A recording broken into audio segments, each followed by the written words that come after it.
Noong November 2024, habang nasa proseso kami ng pagtatalakay ng budget, nakipag-meeting sa amin ni Speaker Martin si Yusek Jojo Cadiz. Sabi niya, masama raw ang loob ni Pangulong Marcos, wala raw siyang natatanggap na remittance. At dahil laging napapagalitan si Speaker Martin ng Pangulo mula Setyembre hanggang November, inutusan niya ako na mag-deliver ng 1 billion pesos para kay BBM. Ayon pa kay Yusek Jojo, nang ipaalam niya ito sa Pangulo, ang utos sa kanya ng Pangulo ay mag-ingat at siguraduhin si Yusek Jojo lang ang maghahatid.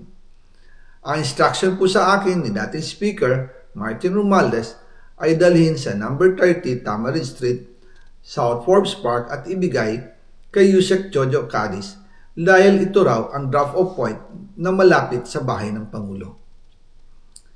Sinabi rin po sa akin ni Speaker Martin Romualdez na si PBBM ang nag-utos sa kanya na bilhin ang bahay sa number 30 Tamarind Street para gamitin bilang bagsakan at imbakan ng pera mula sa mga SOP, collection at deliveries na para sa Pangulo.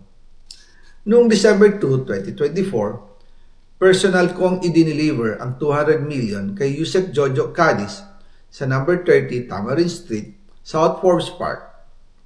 Ayon sa kanya, dadalhin daw niya ito sa bahay ng Pangulo sa number 41 Nara Street, South Forbes Park.